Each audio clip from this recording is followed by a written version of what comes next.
बिजली विभाग की लापरवाही से ट्रांसफार्मर फटने से झुलसे युवक ने तोड़ा दम।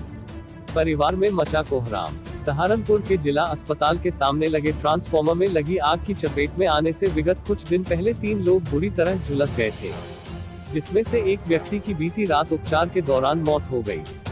युवक की मौत के बाद से परिवार में कोहराम मचा हुआ है। मृतक युवक आशुतोष भी अन्य 2 युवकों के साथ 30 जून 2020 को ट्रांसफार्मर में लगे आग की चपेट में आ गया था, जिसके बाद सभी को जिला अस्पताल में भर्ती कराया गया था।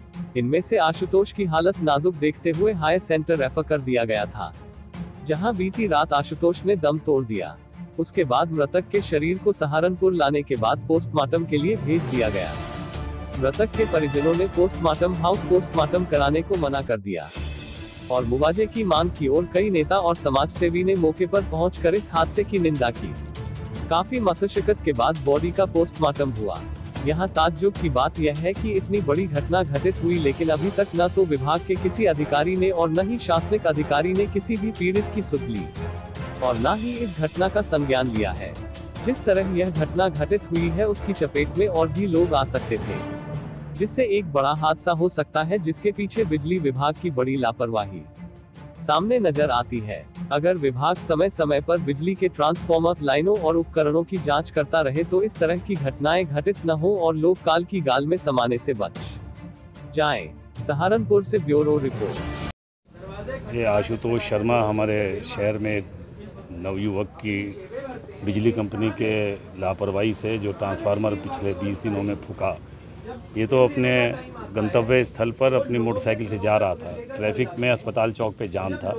इतने में अचानक ट्रांसफार्मर फूकता है और उसकी वजह से उसके गर्म तेल से ये 90% बर्न हो जाता है। और बड़े ताज्जुब की बात ये हुई कि मोटरसाइकिल भी इसकी ध्वस्त हो गई, जल गई और मोटरसाइकिल से उतरकर इमरजेंसी तक ये भागकर जली हुई स्थिति में गया। और चूँकि हेलमेट पहन रखा था इसलिए ये सिर और इसका फेस बच गया। वहाँ से इसे हायर सेंटर रेफ़र कर दिया गया। पिछले 20 दिन से इसका लगातार पीजीआई चंडीगढ़ में इलाज चल रहा था। कल रात इसकी दुर्भाग्यपूर्ण दर्दनाक रूप से मौत हो गई। निश्चित रूप से इस बात से पूरा समाज बहुत दुखी है।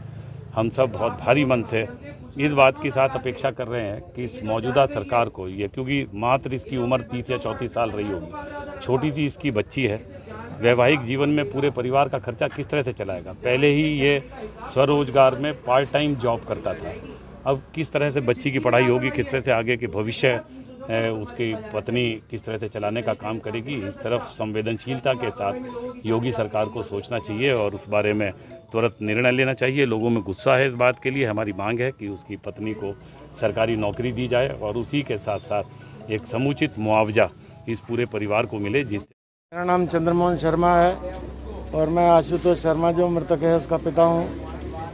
और मेरे परिवार में मेरी पत्नी, मैं, मेरा बेटा जो अब नहीं रहा, एक बेटा और है मेरा छोटा, और मेरे बेटे की पत्नी जो अब नहीं रहा, उसकी पत्नी और उसकी 5 साल की बेटी है। अब मेरी उम्र 61 साल है और मैं जो है इस उम्र में शुगर के कारण मेरी आंखों की रोशनी कम हो गई है, चली गई है। अब मैं काम करने में असमर्थ हूँ और मेरे परिवार के पालन पोषण में वही सब कुछ करता था, वही सब कुछ लाता था, वही सब कुछ देखता था। अब देखने वाला मेरा छोटा बेटा है, उसकी अभी इतनी आमदनी नहीं है जो पूरे परिवार का पालन पोषण कर सके। तो मेरी सरकार से या विभाग से, बिजली विभाग से यही प्रार्थना है कि भाई उनके जीवन सही चलते रहें, मेरी पोती दर दर न भटके और उसे मेरी बहू को नौकरी दी जाए या मुआवजा ऐसा दिया जाए, उसका जीवन चल जाए, किसी पे आश्रित ना रहे। किसी की तरफ से आश्वासन आया कोई अधिकारी? किसी की तरफ से कोई आश्वासन अभी तक नहीं आया। कोई अधिकारी मौके पे? नहीं जी, कोई अधिकारी मेरे से मिलने भी नहीं आया। घर पे सांत्वना के रूप में भी कोई नहीं आया।